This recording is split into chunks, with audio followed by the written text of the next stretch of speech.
everyone. Welcome to another artist interview.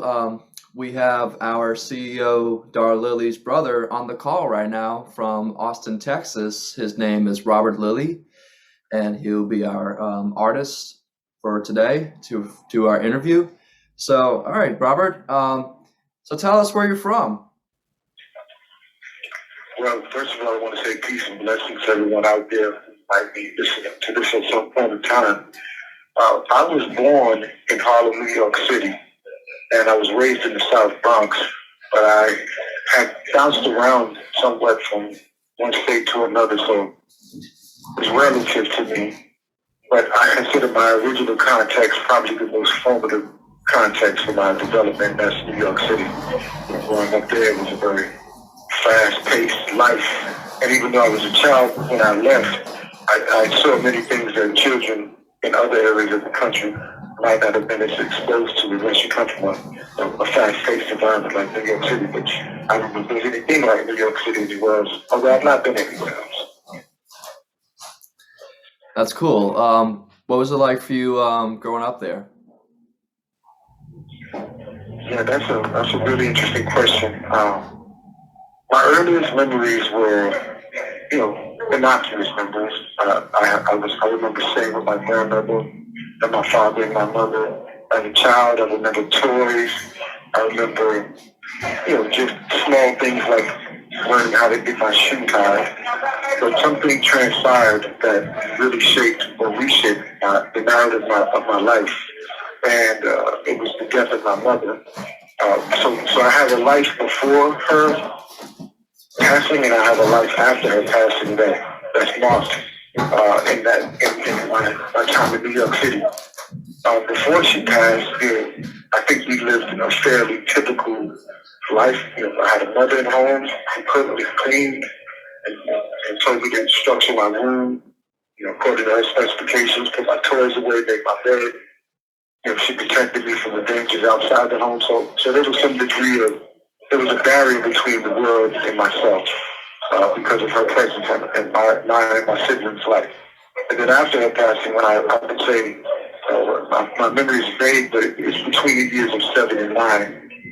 She passed as a result of complications with her kidneys.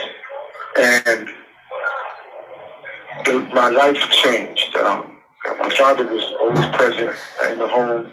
He was a hardworking man, and now he's got 4 siblings to care for and no spouse, no mate. So we went from living in a relatively comfortable 2-story home, brick home in East New York, which is the East South Bronx, and I had a backyard, I had a dog, walked to school with my mother, that kind of thing. We went from living in an environment like that, mixed community, to living, we had to move because whatever the financial hardships that may have arisen, my father moved us to the South Bronx, and this was a more blighted community. This was in the 1970s, and it was difficult. The word blight best captures, I think, what I saw. Dilapidated buildings, lots of drugs. Heroin was king of New York at the time. The schools were very disorganized. There was poverty. I mean, I didn't have a name for poverty, but what I now know in hindsight is that poverty was the prevailing nature of all of our existence in the South Bronx. And my family was definitely, in the throes of it. I can remember we lived in a building, and because of the drug use being so high in that community, copper pipes were taken from basements in the building, and we didn't have anybody watching over the building, a superintendent. So somebody came and stole all of the copper pipes from it. We didn't have any water running through the building, so I had to literally walk outside the building with 2 buckets to a fire hydrant and fill the buckets with water to bring back upstairs to put on a camping grill, a propane camping grill, because we didn't have a stove, and we boiled our water to cook food and to wash. And now this is in a major industrialized city, a major metropolitan city.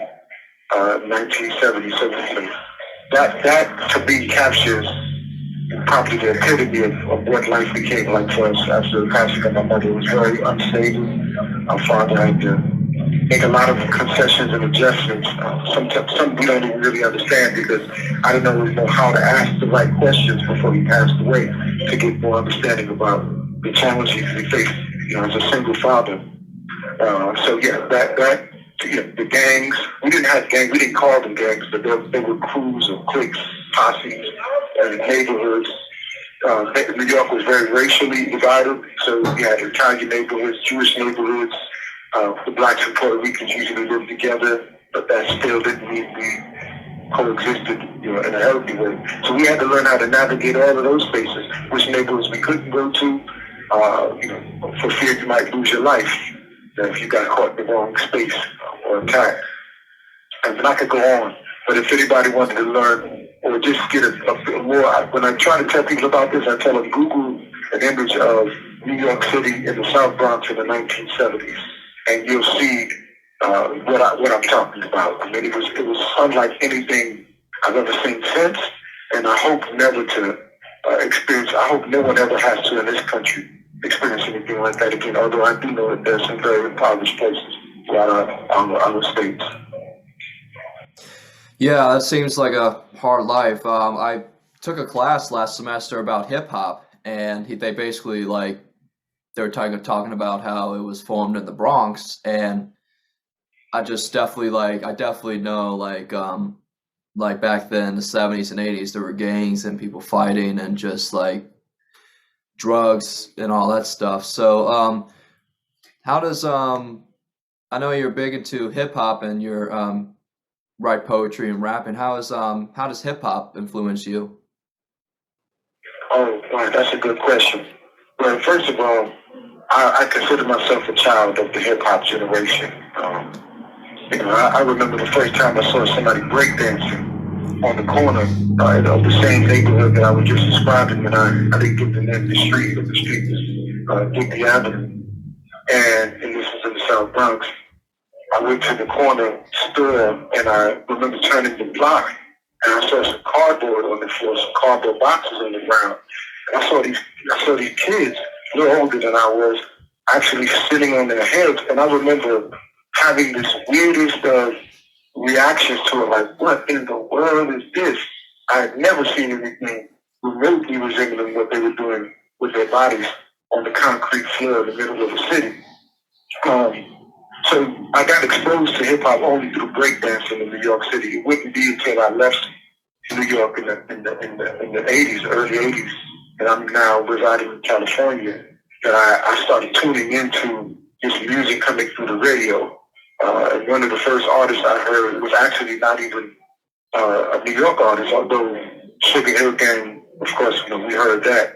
But I heard another artist in California called Tiny T out of Compton, and his message was just as powerful as the message that the Sugar Hill Gang put out. And he was talking about the same issues, only in a different context in California. He was talking about Chief Dow Gates and the Batarams. So, this music came out capturing the images that were dominant in our community. Like the Sugar Hill Gang talks about broken glass everywhere, people pissing in the streets, they just don't care. That kind of message was exactly what we were experiencing. And it was like this music gave us a chance to not only just complain about what we were seeing, but in some way, not even probably fully understanding what the word protest meant, it gave us a voice to protest it. And later on, as I intuitively captured that ability, for what hip hop could allow me to do with my words, I started crafting my own messages to articulate my own angst about the things I was experiencing now that I was becoming more conscious of the world around me. So hip hop for me has always been a music of protest, although now today, there are many iterations of it, and the popular versions of it are not anywhere consistent with what I believe, it started as it started, but I believe it started as. But I believe the music is a vehicle for the most marginalized people to express themselves. And so I remember one time in prison, listening to a station on the radio called Afro Pop, and I loved this station because they would talk about they covered artists, hip hop artists from all over the world, and I'm listening to rap. Now I'm a kid from New York City, and I'm listening to rap now all over the world. Israeli rappers, Palestinian rappers, German rappers, Ukrainian rappers. I mean, just people all over the world expressing themselves with rap. I didn't even understand what they were saying, but I understood the spirit of what they were saying. It was just amazing to know that I'm a part of that. You know, I'm a part of that expression. I'm a part of that history. I think it's just amazing, and I'm still a part of it, even though I'm a much older person today. I still consider this culture, this art form, very, very much germane to who I am as a human being. Yeah, I love the information that you put out with hip hop, and I definitely respect the genre very much. So, I know you started a nonprofit. If you want to tell us about that. Okay, yeah, that's great. I'll just say that the idea for this work that I began, which still is a part of my life, although the work does not exist in the same form that it originated in, but it still resonates. It still has an echo effect in society, because anything we do in this world, just like, you all know in music, you hit a string and you make a tap on an instrument, it reverberates, right? It creates a vibration. Well, the work that we did then still is vibrating in the world. And so I'm no longer, as demoralized as I once was, because it didn't last like I had hoped it would in the form that it originated in. But suffice that to say, I was in prison. I was reading books about historical change agents, men and women who sought justice in our society, this long train of freedom fighters and this long train of people who believed in the ideal of liberty and wanted the full expression of that for all human beings in our society. I'm reading about these people and studying their words, and they were shaping the way I began to see myself and see my connection to society and see my connection to this people called African American people and Black people, and to this idea called America. And I'm when I'm in prison, I as a young person, I had this notion that I wasn't a part of society, that I had been rejected, and so now I'm reconsidering that. I realized that the world that I just described in New York City and the South Bronx, it was created by decisions or the lack of decisions made by people in authority. And my life was circumscribed by those decisions. I'm a part of society by default when I don't make, an investment. And so here it was, I'm in prison and I'm thinking, well, what am I going to do? I'm trying to envision a world for myself, a place for myself in the world when the doors open up. And so, the idea comes to me, I want to be like these people I'm reading about. I want to do something meaningful. Of course, my ideas sometimes were stereotypical because, we read these books, a lot of the books that I was first reading highlighted one character and glorified him. So a lot of my original ideas about leadership were, very masculine and very rigid in terms of ideology, but it was the seedbed for what became this notion that I could go home and I could actually engage with society and I could do something meaningful. And so I went home and I wanted to work with men and women who had come out of prison. That proved far too complicated. The competition from the world and its attractions proved too difficult for me to surmount, to bring them together or bring them to me. So I stumbled upon this idea. Well, it wasn't actually stumbled upon. I remember the book I read by Bo Lozov called We're All Doing Time. He was a prison, he was a yoga instructor, and he taught yoga and meditation in prison. And he would write letters back and forth to prisoners. And one of those letters I read, talking to a man who was encouraging, he said, if you want to be something, find somebody who is the thing you want to be, get close to them, and they'll show you how to become that. And then he also encouraged us to get out of prison and volunteer. He said, you don't have to go get a job to do the thing, find an organization and volunteer. So I took that to heart when I got home. I saw this, I went to the Boys and Girls Club, and I met a person there, and I told them that I had a story that I'd like to tell to the kids. And once the people started hearing what I was saying to the young people, and the young people responded favorably, the word started getting around that there was this guy who had a story, and I kept getting phone calls, and one thing led to the next. I went to late night basketball. I went to the recreation center in one of the most impoverished areas of Abilene, Texas, where I was residing at the time. And it kind of just snowballed. And one day, I'm participating in an event, and I noticed that they had a gap in their services.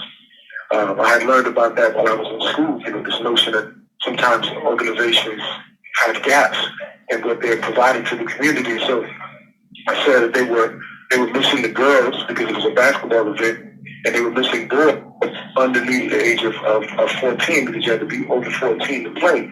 And all of those kids that weren't playing, they were engaged in behaviors that I thought were problematic. So I asked, hey, could I do something with these kids? And he said, have at it. So I just came to the rec center and sat down, and I found a couple of kids to talk to, had a good conversation. So it kind of started out as a rap session, just kind of vibing with each other.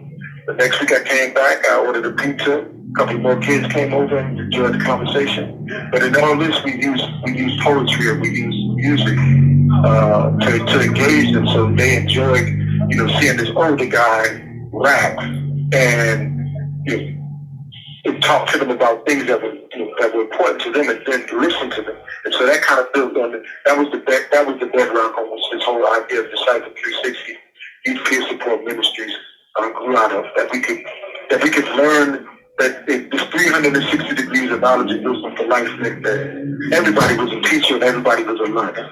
So you, as a young person, could teach me something if I was humble enough to listen. And if you could be wise even in your youth and listen to me, you would learn something from me. And so we try to create an environment with that, using the concept of no judging, just loving, bringing people together to learn from one another, and hopefully to build a stronger community. Yeah, this is all very inspiring, and I'm glad you got to be inspired by all this things to start this nonprofit. So yeah, we're about to play one of your videos talking about grief. So if you want to tell us a little bit about it before we play it? Yeah, okay. I've already indicated that in my life I experienced some trauma with my mother passing. One thing I've learned since that time, I've learned a great deal about the idea of trauma.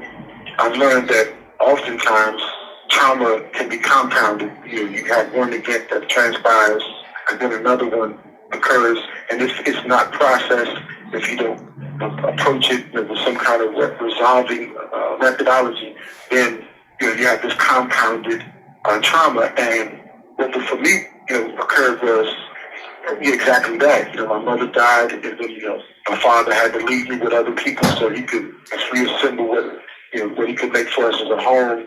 I'm experiencing negative interaction at school with the teachers, with the students. I'm living in a community with gun violence. And so this is trauma on top of trauma on top of trauma.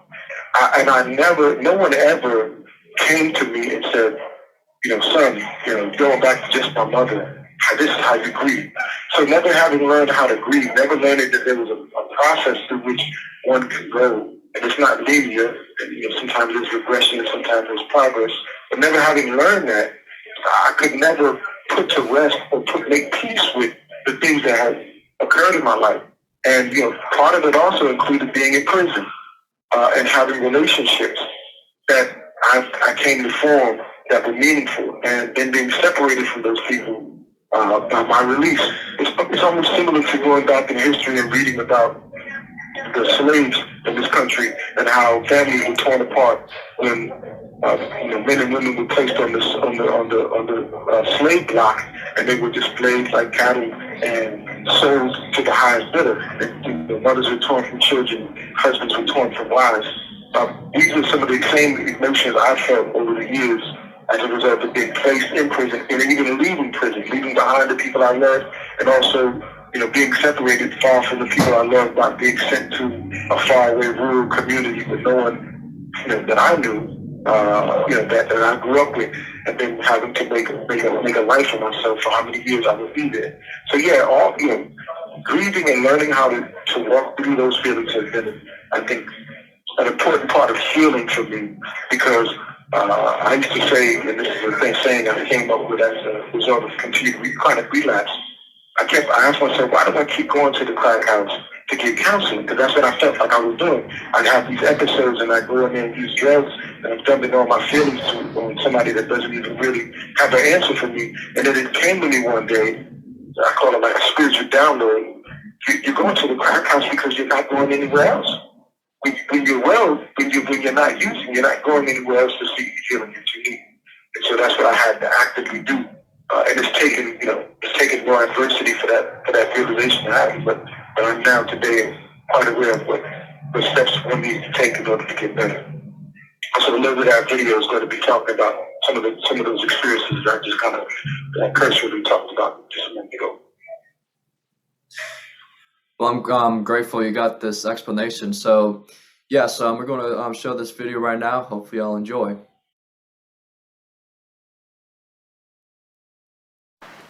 My name is Robert Lilly, but all my friends call me Brother Rob, and I emphasize the word brother because today that's all I'm seeking to do for another is be a brother. I've been asked today to talk about grief for this project, Tempered Steel, and it's the reflections of the formerly incarcerated persons. So the way I think I'm going to approach this is, initially when this was brought to my attention about grieving, one of the observations I made was, I've had emotions over the years after my release from incarceration, and I've now been home for 7 years, and approximately 17 years of my life have been spent inside some kind of institution. And so in the 7 years that I've been home, I've had emotions, but I didn't always have vocabulary to describe those emotions. And so I've heard about a thing called the grieving process, but I wasn't necessarily those were not thoughts that would come to my mind when I would have certain kinds of emotions that now I know are or were grieving. So when I was asked to do this project and I was responsible for giving the first example, one of the things that jumped into my mind off the top was the grief that I felt in two instances that I think both relate to the same issue. And that's friendships that I bonded with other men to form when I was incarcerated, men that became influences in my life in ways that my life has been radically transformed because of. These men, when it came time for me to leave from one facility and go to another, I remember gut-wrenchingly crying my heart out because I would miss them when I left them. These are men that I had learned to tell my darkest secrets to share my worst fears, to dream dreams that others probably would say were impossible to dream for someone like us. But these men and we shared that common belief in the impossibility of what our lives could amount to, provided we had the kind of supports outside prison. And so these men not only dreamt with me, but we found ways to be creative inside the institution to create an environment that reflected our desire to succeed after our release from incarceration. These men I would identify as leaders, but nonetheless, there were some that weren't leaders, and I still had for them the same kind of enthusiasm and passion and love and longing when I left them to return back to their association. That was the first instance. I had been in one facility at Seagoville, pardon me, not Seagoville. I was at Colorado City. I had been there for approximately 3 years. And there were 3 brothers at that facility, Albert Amir Parks, Johnny Hatton, and Eric Ladaro Hopkins. These 3 persons, along with myself, we formed an organization called the Universal Temple of Peace. And it was our intent to call young men away from and out of the gangs and into a more dignified way of becoming a man. Education was critical to what we were doing. And the bond that we formed with one another to do this work, I don't think we could have succeeded as we did with that kind of love and enthusiasm for the work and love for one another. And so leaving these men was truly a hard thing because I was afraid, where was I going? Into what? And would I find men like this ever again? That was my biggest concern. So when I left, I did find others that I could find love for, and I found others that I wanted to keep in contact with. Unfortunately, many of the others that I came across after leaving that facility, we haven't kept in contact, but those men we did. And so when it came time for me to be released from imprisonment, not just go to another facility, I remember being here in the community and grateful for all the wonderful things that are now coming to my life in terms of freedom and liberty to dress as I wished, to go where I wished, to eat what I wished. Beautiful things, things that we dream of and we want so much when we're incarcerated, along with having relationships and achieving some certain personal goals. But my heart was always heavy and still is, because I found the most wonderful fellowship with those brothers when I was incarcerated. That and although I say this with a bit of caution and hesitation, I have wonderful people in my life today that I love dearly. It's not the same. I would equate it to like going to war with somebody, or I have had female intimacy relationships, and usually it's not until after that first serious tiff or fight that we have that you start realizing how much that person means to you, or that person stands by your side when you go through a tragedy or a loss. That relationship becomes that much more qualitatively supportive and profound.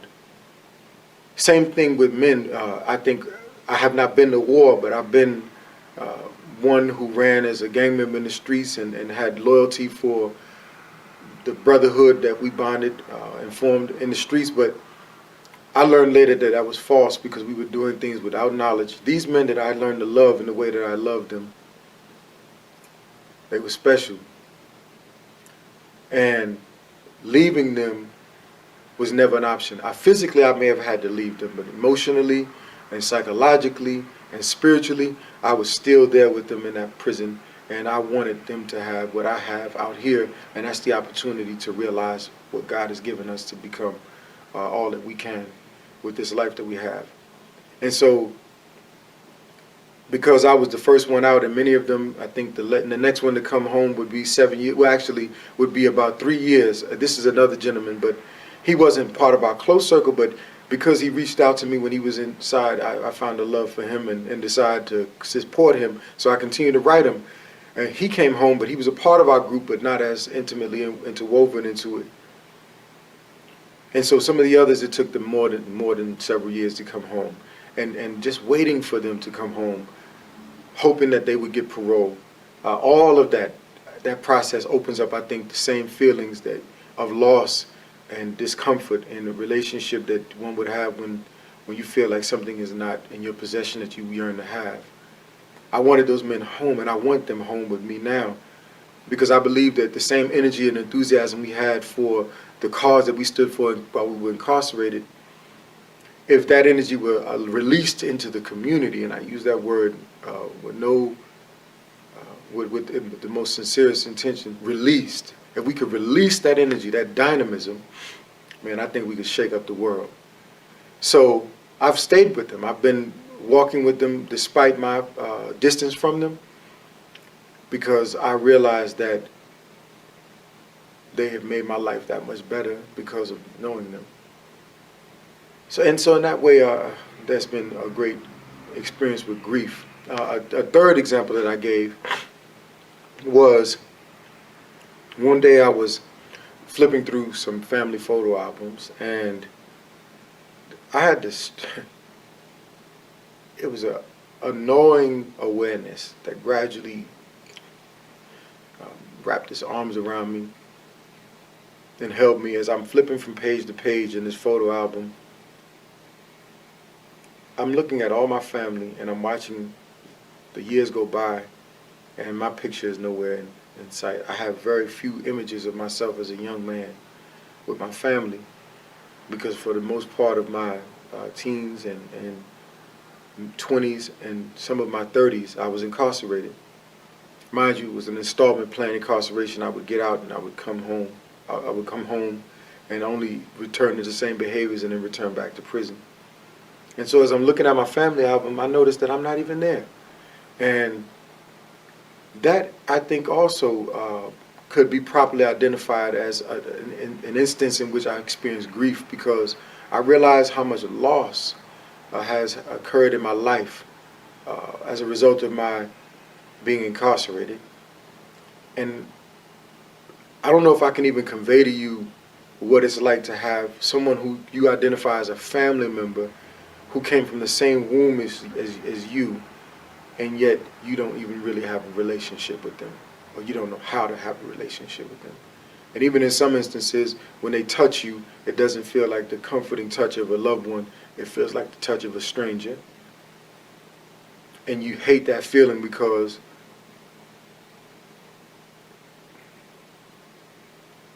you realize that so much time has been slipping away. So what I've learned about grieving is that there's stages in this process. I couldn't cite to you all of the stages right now, but I know that there's 5 stages. And as I recall reading about grieving, the last point that I think was important for me to say was, if I don't have a vocabulary to describe my emotions, I'm having an experience, but I don't understand what I'm experiencing. I don't think I'm empowered under those circumstances to make a difference in my own life, to change the way I feel so that life can feel better, more comfortable, and I can be more well-adjusted. And even once I have a vocabulary to describe the feelings I possess, the next part then becomes, what is this experience? And how do I have it in such a way that I don't sabotage my victories or sabotage the progress that I've made? And so I think learning about grieving, and this is what made me enthused about the project, I think learning about grieving and understanding it and learning how the stages operate, and learning that they don't, sometimes you repeat stages, or you have to finish one cycle to go to the next cycle so that you can have closure. I think knowing that takes away some of the desperation that sometimes can creep up in my heart, and probably others, who feel like these bad times or these hard times or whatever this energy is, this negative energy I feel, like it won't stop, it won't go away. And so if it won't go away, then I've got to do something desperately to change it. And I think a lot of people return to behaviors that cause them to repeat their experiences with incarceration, recidivize. That's been my story. So my hope would be that through sharing the ideas that I'm sharing with you now, in some way you can get a glimpse into the window of what it is to live inside someone like my mind. And I think that if you could just for a moment entertain some of the ideas I've shared, perhaps you may have more sympathy and empathy for people who lack the ability to share the words that I'm sharing with you, and can express ideas the way I'm blessed to be able to express my ideas. Because at the end of the day, I believe that what I'm doing now can be learned, but we have to have people to invest in us. And sometimes these mental and emotional instabilities, and somebody like my life, somebody that's a returning citizen or a formerly incarcerated person who's reentering community, those relationships, if he can't form them, he or she, their freedom is tenuous.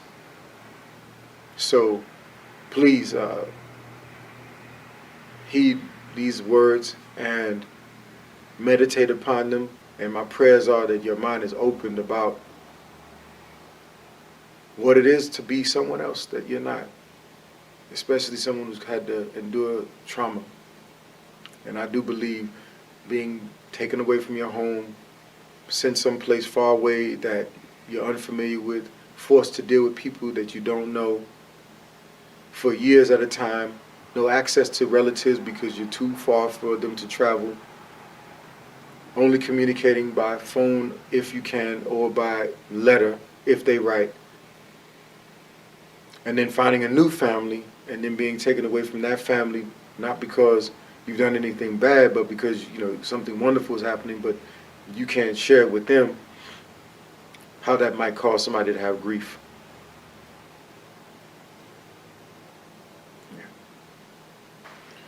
When it comes to my grieving and dealing with that grief, I think I'm doing better at communicating my feelings with other people. I have a group of men in my life today who, they know my secrets. I realized that at some point that if I was going to ever fare well out here, I had to find men that I could identify with as I once identified with the men who I was incarcerated with. And it's been a process. But I now today have men who are genuine in my estimation. And so I rely on them, I trust them, and I share my thoughts with them. And that helps me cope. Even acknowledging that I have feelings and acknowledging that I need to work through these feelings, grief being one of those feelings, this I think is important as well. And then beyond that, there are times when I don't handle it so well, just to be quite candid with you, that I fall into despair and I find myself worrying and stressing. And it's those times when I'm most vulnerable to repeat the errors of my past. And those are dangerous times, those really are. But thankfully, I've been able to reach out even in those times to let somebody know, hey, I'm struggling. I'm not doing so good right now. And people have responded with love and compassion, and it's made things easier. And one of the most effective ways sometimes is just for me to distract myself through reading. And I love to read. And so reading a book about something that deals with the issue that I'm finding myself wrestling with, it increases my enthusiasm to want to change the issue or do something about it instead of just simply being impacted by it, being knocked off balance. And so those are the ways that I've been handling it. Redemption is an important idea to me personally because when I was incarcerated and I began to look at what my future could be. Well, let me back up. I remember back in the 90s, they were debating whether or not inmates should receive certain kinds of amenities, like access to the commissary or certain products on commissary, lifting weights. That these things were privileges that were making prison a soft place and were coddling criminals. And what was particular about the debate around this time was the language that they were using, the language that they were using to describe us. I remember vividly hearing talk about super predators. If we got access to weights, we'd be super predators. Or if we were given education, that we would be educated criminals. And that we didn't deserve this opportunity, that we were taking something away from the general population that we weren't entitled to because of the crimes we had committed. That language and that conversation, that dialogue really offended me because even though they didn't use the name Robert Lilly, I felt very much that I was included in that discourse because I was, in fact, a part of the population of the incarcerated. And so I started to formulate in my head a response to that. And what I concluded was that I had to learn ways in which to validate my own humanity. I had to count. That meant that I had to find the motivation to come to the table. Now, mind you, I'm incarcerated, so what table am I going to come to? There are no dignitaries entering into the prison. There are no committees or boards that interact with inmates. And so the way I began this journey was I began to teach other men in prison my thoughts, share my ideas. I would read this information and I would formulate my response in hopes that one day I would be before an audience and I'd be able to say the things that I was saying to them then, later, to others. And one of the terms that I clung to battle this dehumanizing discourse that was discounting our humanity, and I mean that in this sense. If you call us super predators or you call us animals or whatever negative language you use to depict us, and you call us and you say that what you're doing inside these facilities is corrections, that kind of discourse doesn't lend itself to the ideal of correcting someone. if you say that these institutions are designed to rehabilitate us, then identifying us as unworthy of resources that by their very nature make the potential for our lives that much more possible, then you almost cut us off at the knees before the race begins. And so I believe that we all deserve an opportunity to reclaim our humanity, to be redeemed. And I look at the word redemption from the perspective that a price has to be paid in order for a thing to be transacted. And so for me, having the leadership role that I had in prison, translating that into leadership in the community, I feel like I've got to use my life as a sacrifice to show other people what's real for other people that don't have the ability to do what I can do, to share ideas. And it has meant for me sacrificing time and energy that could very well be better spent to build up my life personally, but I feel like I would be shirking my responsibility to all the men that I had left behind and other people that represent this reality in our society today. And so redemption for me is about me reclaiming my humanity, sacrificing my time, my energy, and my talents to advocate for a cause that, in my humble opinion, is the issue of our century, mass incarceration. And more of us need to learn how to advocate for ourselves so that people can understand what this system is producing in our lives. To me, that is the redemption process. When we teach other people to reclaim their lives and to be spokespersons for others that can't speak for themselves.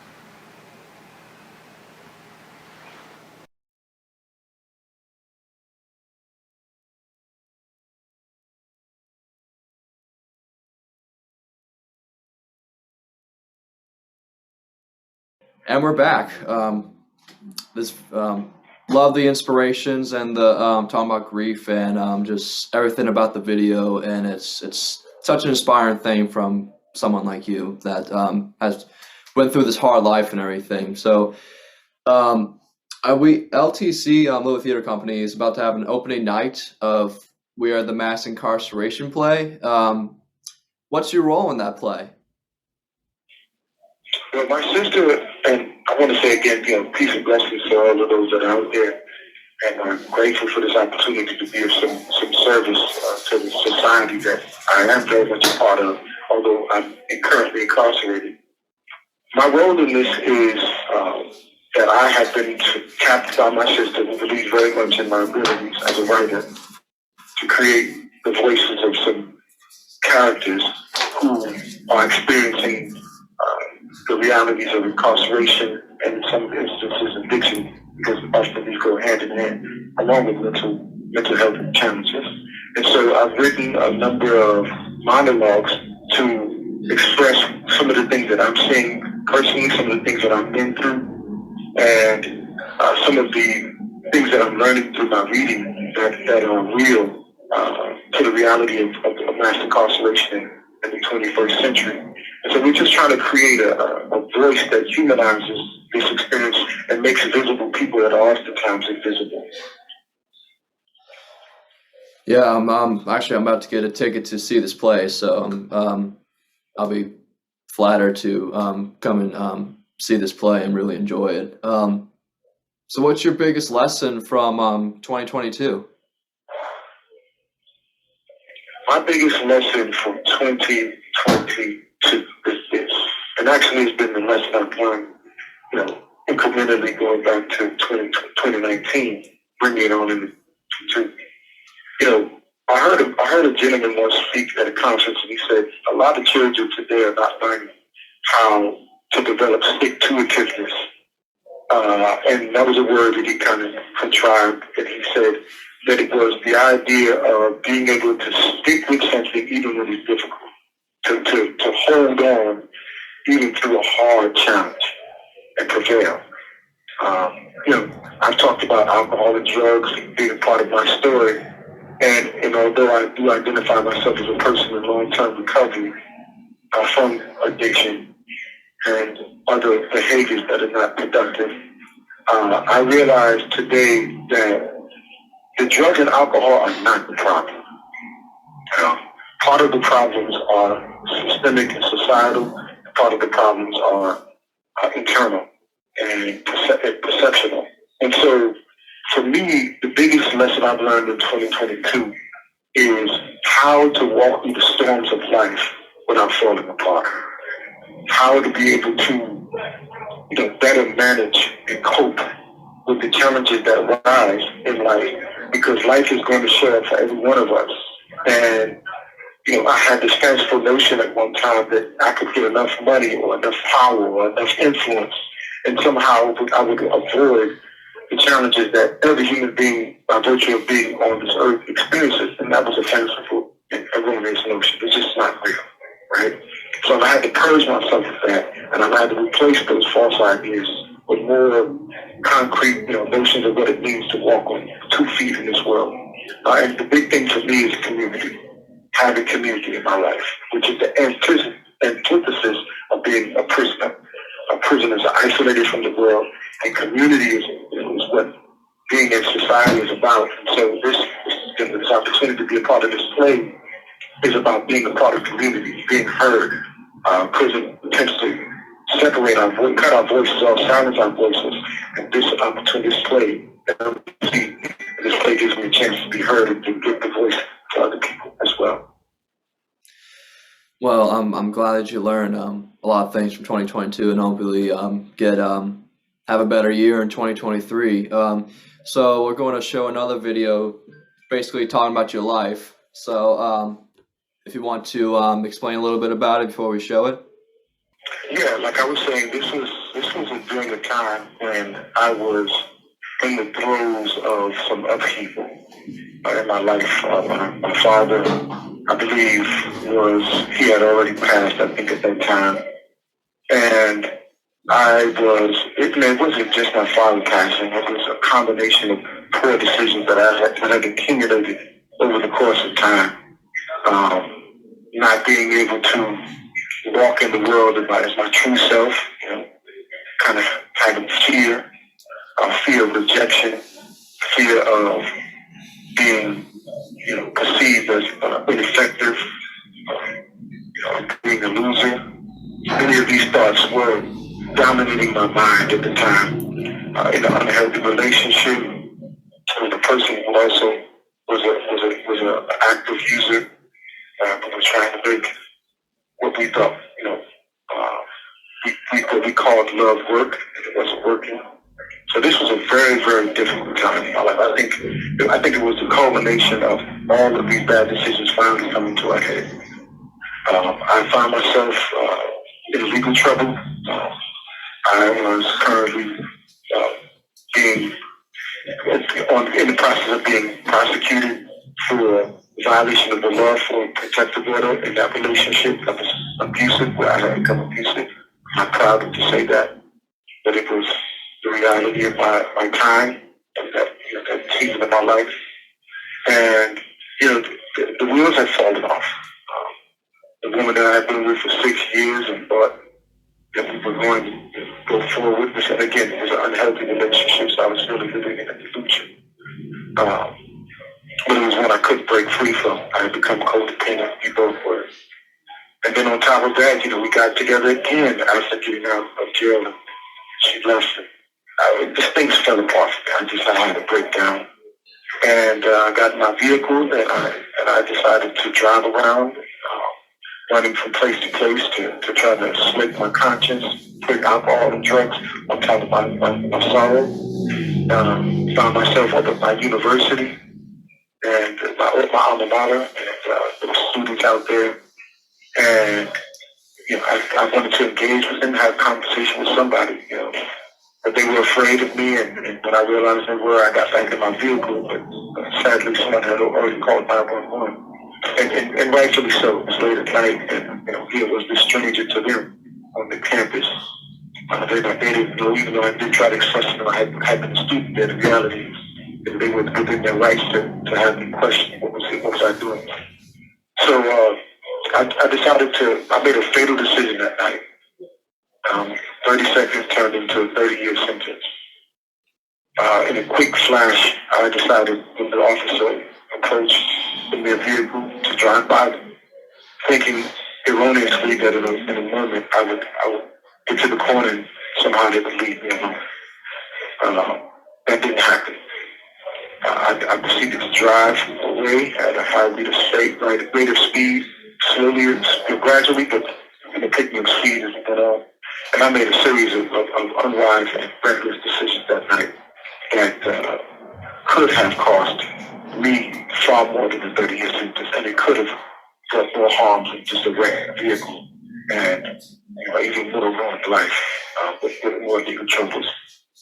But God didn't see it that way. That evening, it didn't happen like that. I was allowed to go to the hospital after the wreck, and I walked away from the hospital. That evening, going into the next morning, which was kind of like late morning, going into the beginning of the early morning, I remember crying out to God, just saying, I'm not going to make it out here. When I was with this young lady, she was sort of like my buffer between my own bad choices and the consequences. And so was I for her. And now without her, I felt very vulnerable and alone. And so I was at my wit's end. Thankfully, I had another friend at that time where I reached out to, and she had her father come and pick me up.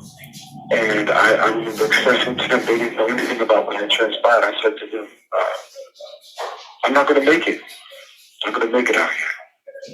I need to go somewhere. And within, I would say, an hour, this gentleman, his name is Mr. Miller, he was out making some kind of personal run, and he called me on my phone and told me to come outside. I went outside, and there was two young men who were engaging him, and he was telling me he wanted me to hear their message. But these two young men were from a ministry in another city, a ministry that fashions itself as a ministry for homeless people addicted to drugs. Well, I qualified. And so they invited me to come right then and there to their home in San Angelo, Texas. The ministry was called the Joshua 1-2 Fellowship. And at the time, I said I was going to go. They wanted me to come right now. They were really, they called it fishing. So they were out fishing. They were selling their product, which was banana bread and tamales. That's how the ministry supported itself. And so they were inviting me to come back because, when you come back to the house with somebody who, you found out there on the streets, it was a sign that the ministry was succeeding in its mission. But I told them I wanted to wait a day because I wanted to pack my belongings. I was still very materialistic. I love clothing. I love to dress. I had a few personal items still left in this world, and I wanted to gather them and bring them with me so I could at least present myself well when the time came. And so they looked at me, and I could tell they thought that he's not coming. I knew in my spirit, I said, I'm coming. Because I felt like I heard God telling me, you're safe to go there. And so I did. And for 8 months, I stayed at this home, making tamales, selling them at the front of a dollar store. It wasn't the prettiest place. It was very difficult. There were a lot of troubles. It wasn't the perfect experience. It wasn't a clean, immaculate ministry, but it was literally for me, it was the last house on the block. And when I got there, they helped me. I had a place to live, and I had a place to think and kind of recalibrate what was I doing. And I know for a fact that's the place where I can truly say for me, I allowed Jesus to come into my life for the first time ever in my life. I had given lip service to the notion of being a believer, but in all actuality, I had never truly opened my spirit and said, okay, come on in. Like he's knocking on that door saying, come in. And I said, okay. And that began this journey, this new journey. It wasn't clean. It was still sloppy. I still made mistakes. And for the 8 months, I stayed sober, but I did relapse, which led to my next transition to another location. But that video was captured in that moment when I was excelling, and they saw favor with me. They showed me favor. I let me have many concessions. I was able to work and pay my bonds, which kept me out for as long as I did so that I could assemble some degree of life before I had to be accountable for my actions. That's Great information.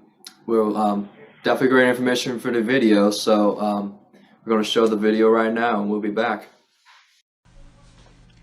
Testimony, testimony, testimony, what? Testimony, testimony, testimony, what? I want to give Jesus Christ all the honor, all the glory, and all the praise for the salvation of my soul and for the forgiveness of all my many sins. My name is Robert Tyrone Lilly, and this is my testimony. I grew up in New York City of the 1970s. The Bronx, New York, was not a very good place to raise an innocent child. My earliest recollections are of extreme poverty, blight, filth, crime, and fear.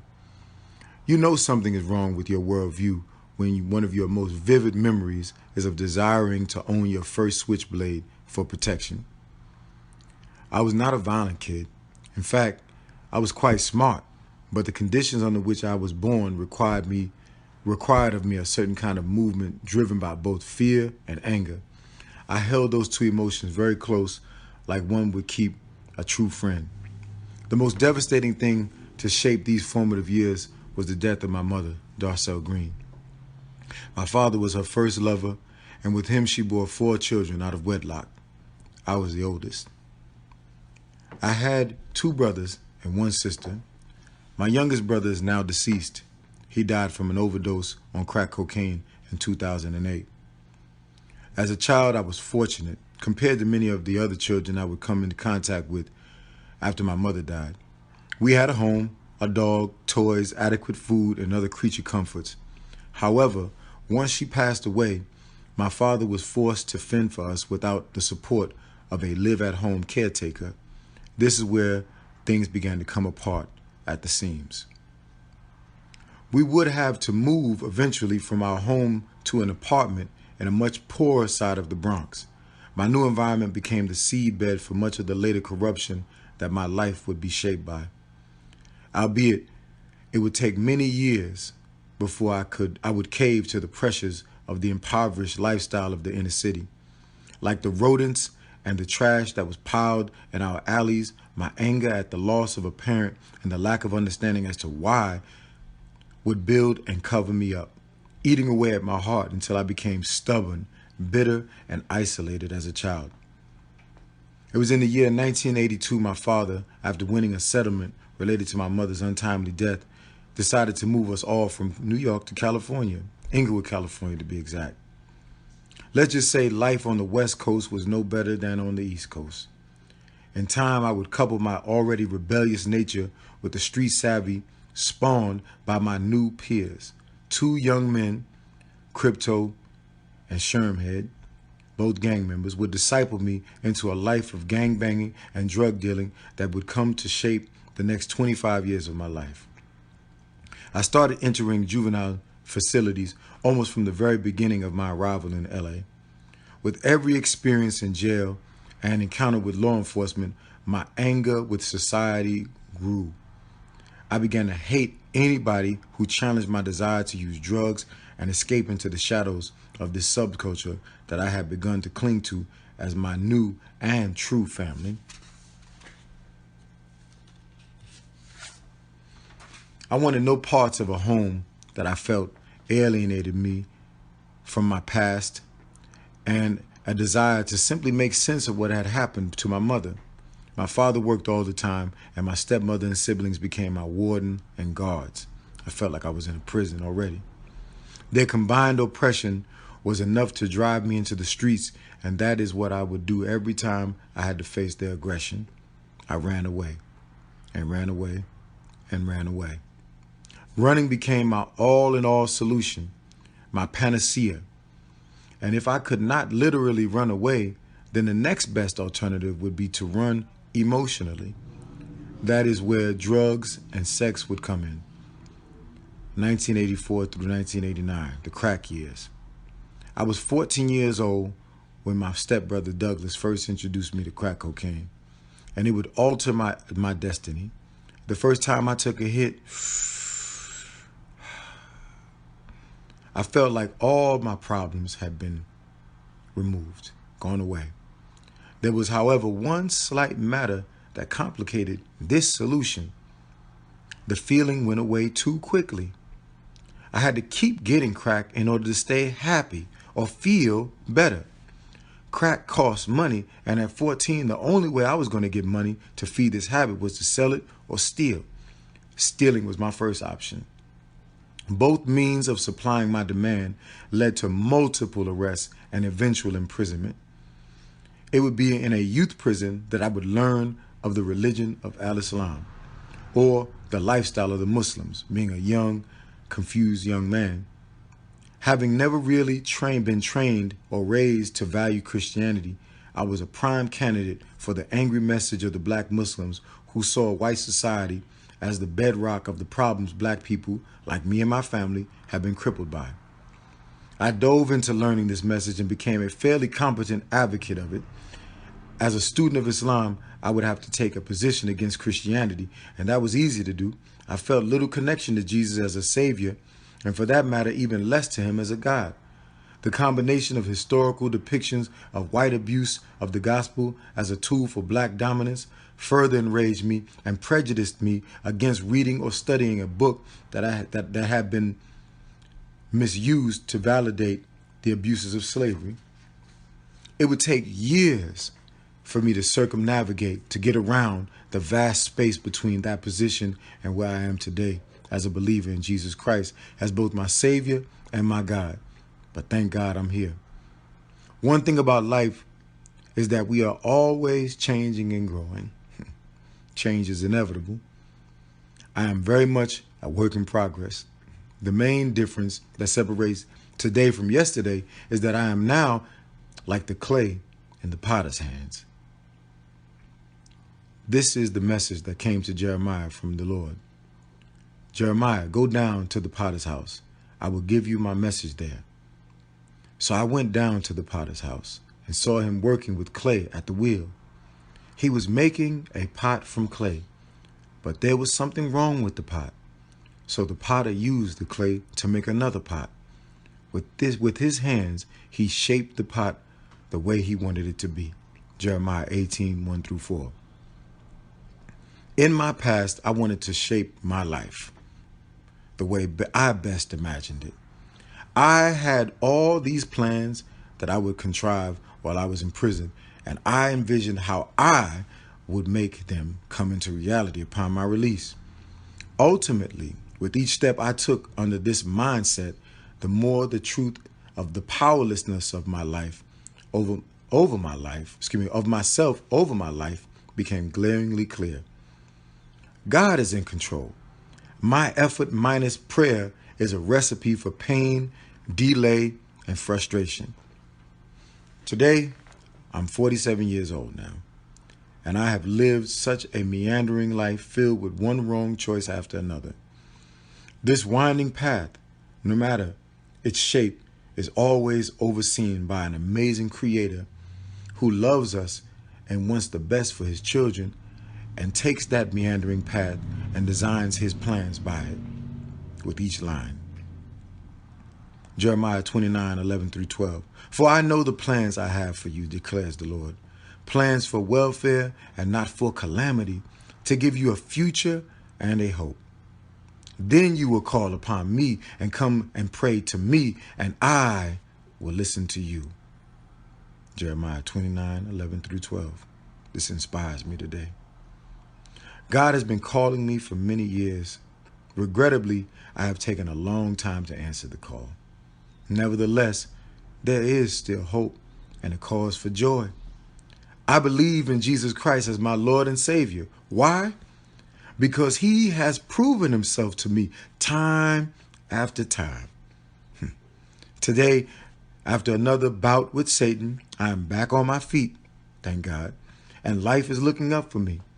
I'm a resident here at the Joshua 1-2 Fellowship in San Angelo, Texas, where I have come into contact with the gospel as presented through the lived experiences of other men and women like myself. Men and women who have been ravished by sick decisions influenced by Satan through his tools, drugs and alcohol. And although these are the symptoms, their effects upon our lives have been devastating. God, through this ministry has lifted the covering over my eyes that kept me from seeing and properly understanding the message of Jesus Christ. I have an entirely new faith vocabulary as a result of these new ears he has given me to hear.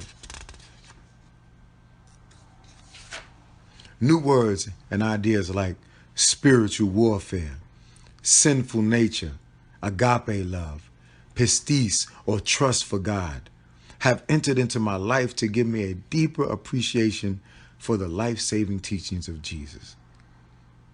I have a yearning to read the Bible, and it is no longer confusing to me. I have been freed from the bondage to chemicals, and he is cleansing me in so many other ways as well. My relationships have begun to be restored, and my family is being reinforced. I am employed and employable, and I just received word that I cleared a background check for another better paying job, one with benefits and an amazing schedule. I'm still going through the winds and storms that arose in my life prior to coming to San Angelo, but I walk with a confidence that is the outgrowth of a firm prayer life that I've learned here. I know today that drugs and alcohol do not change things. God does. May I close with the words that Jesus is the reason for everything that is good happening in my life today. And I thank him, and I love him, and I'm so grateful for every wonderful opportunity he's given me to be restored back to my rightful place in his kingdom. In Jesus' name I pray. Amen. And we're back. A lot of great information from the video, and definitely like how you explained about how God is in your life. Definitely, he's only just a good thing for you. Just, I know you're going through a lot of hard times right now, but if you believe in him and believe that he's the savior and everything, he is your father, there you go. You'll have a way better life just by believing in him and stuff. If I may just, correct one element of what you said, I agree with everything you said, with the exception of one. I'm actually not going through hard times right now. Granted, I'm in prison, but in all actuality, I'm freer than I've ever been in my entire life. Because what I've learned in this moment is that freedom is not geographical. Freedom is not about the circumstances that I'm residing in. Freedom can't even come from man. Freedom is beyond this realm of things. It's inward. And when I learned that there's a life in me that wants to thrive, it doesn't need the optimum circumstances for it to have it's meant to be manifest. I just need to surrender to it and let it flow. And so even in here, I have an abundant life. Yes, it is challenging, but what I've learned, like I said, my lesson in 2022, there's no place that I'm going to go and I'm not going to face challenges in this world. What I've got to learn how to do is I need to walk through them with dignity and respect. And that's what I've been failing at, because I didn't have that stick-to-itiveness that I'm talking to you about, having learned from that speaker. So today, I'm learning how to see things with clearer eyes.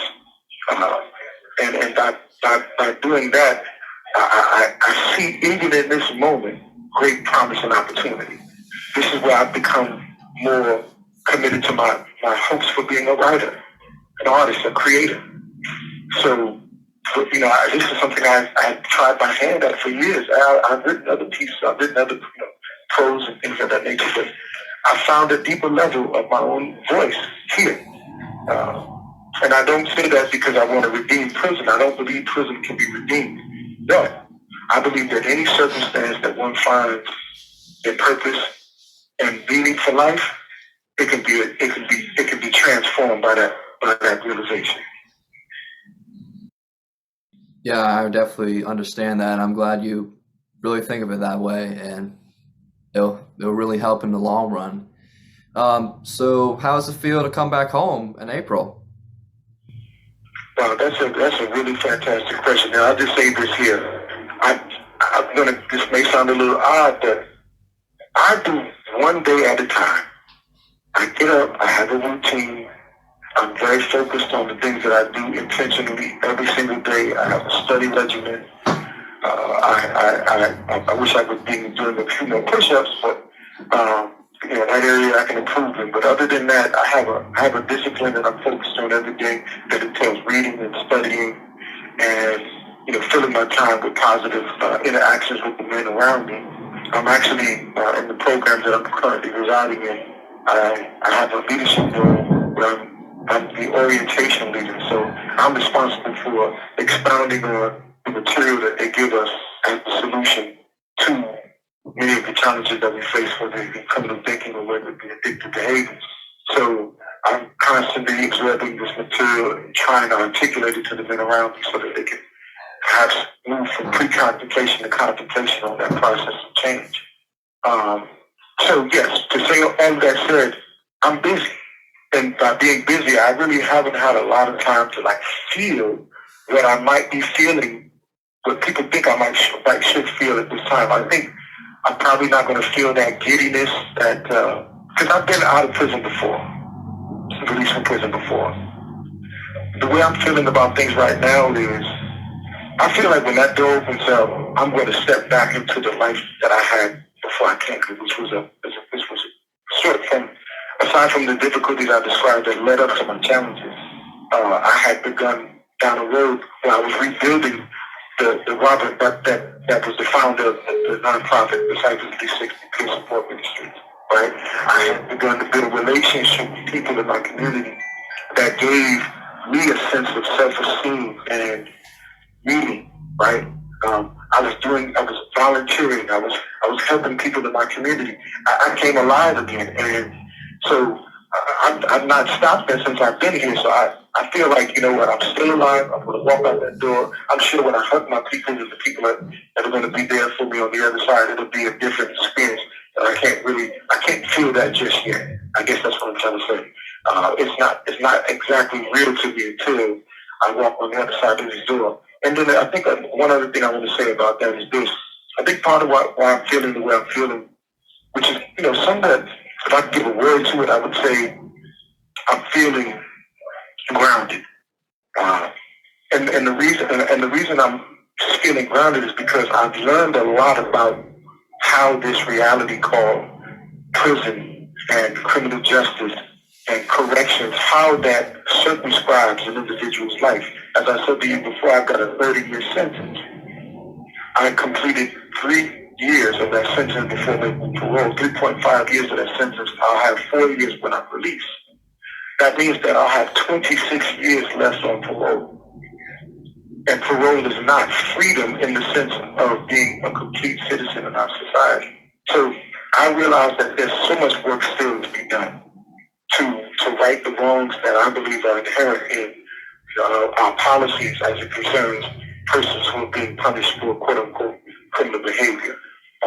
So yeah, I have a practical outlook on the future. I'm not daunted by anything. I'm not feeling hopeless. I feel very committed to the idea that we've got a lot of work to do, and I want to be a part of that work. I want to beat the drum. I want to rally the people. I want to raise the cry, and I want to bring more attention to what's happening because I don't believe this is right. I don't believe what's going on is right. That's great stuff that you're giving to us and everything, and definitely just great words from you and everything. So going back to hip hop, I know you're a rap artist, well, kind of like a half rap artist. Is there anything you'd like to rap for us? Okay, so what you're asking for me is, you want me to share some of my skill set. That's what that is. Okay. All right, so, I love to share one of my pieces that I've written. It's a piece that you'll get the meaning of it as it relates to everything we've talked about. I think it captures best, the commentary that I've given you thus far. It doesn't necessarily have a title. It's just an ongoing statement, and I want you to pay heed to it as you hear the words. What's the answer to this question? On actual facts, no guessing. The lesson is to use your head. And you're laying it, but did you make this bed? Who made the ghetto? Who built it up? who prepared this meal we sit and sell. Willie Lynch, they said divide and conquer like Frankenstein. They created a monster. 500 billion is our spending power. But somehow or other we don't have no power. Loyalty, who knows the meaning of this? Why does ignorance still mean bliss? I challenge you, discard your complacency. Let's mobilize and start our own agency. Blacks must do for self. He said it to the day I don't regret it. And the struggle I'm the better get to when I'm ready. Call me Jack and the Beanstalk. I'm trying to wake the giant with my walk and my talk. You know I'm from New York. Black folks still want to compromise, but anything less than redress is like suicide. And you know we fought for revolution and restitution. So the solution ain't inclusion. I want my piece of the pie here on this earth and not the sweet by and by. But that don't mean I don't believe this in the sky. I just believe we've been denied. So, based on that perception, when kept another lie, last on the food chain, last in line, last to employment. Maybe that's why we behind. Maybe that's why we be so damn far behind. Man, that's one and only. Yeah, I definitely I played with Dar, and like she rapped a little bit of stuff, and you were writing stuff about her, and then she got that from you. That is awesome, man. Yeah, probably. Yeah, and she did a fantastic job. She really did. Catching the cadence and all of that. I could be much more expressive when I'm face to face, but I'll tell you this here. I love this art form. I love words. To me, words are like colors to a painter. You know, the more words that we acquire, the more elaborate the images that we can create. And so I try to create with my words images that can, you know, appeal to the hearts and minds of the humanity of the people that I want to touch. This piece that I just shared with you is an expression of the things that have disturbed me over the years. It's not an expression of the totality of where I'm at this moment, but it is a part of my journey. And so my hope is that as time progresses and I begin through my sister to get connected to people who value, this expression, that I might even have now more time to add something to this world in terms of, my creativity and my art through the use of rap and hip hop. Because before I leave this world, I want this world to know I was here. That would be my greatest offering, to leave something that others might be able to say, I learned something from him. He was here. Robert Lilly was here. And, this was his story. It's not the story of everyone, but it's my story. And I want to tell that story because I think that story is important. And I also think that story is there's so many other stories that are like it. And the only thing that makes Robert different from so many other people like him in this condition is that he has the blessing of the words. Not everyone has these words they can say. And so that's my offering to the world. Yeah, that's like, once again, God made us different human beings and stuff, and we have our own significant appreciation of ourselves, and everybody should be appreciative of what individuals do. So yeah, that's great stuff. So we're going to the last question. So what are some parting words you would like to leave our listeners with? I would say, let's not make the same mistakes that we made in the past as a people. And when I say as a people, I'm not talking about one group of people. I'm talking about all of us as people. I think we need to re-examine what it means to be a loving human being. I think we need to expand the notion of what love can embrace. And I think we need to work more diligently to bring folk into conversations, difficult conversations about difficult subjects, like racism, that I think we need to become more adept and skilled at trying to include others in these conversations instead of the typical suspects, so to speak, no pun intended.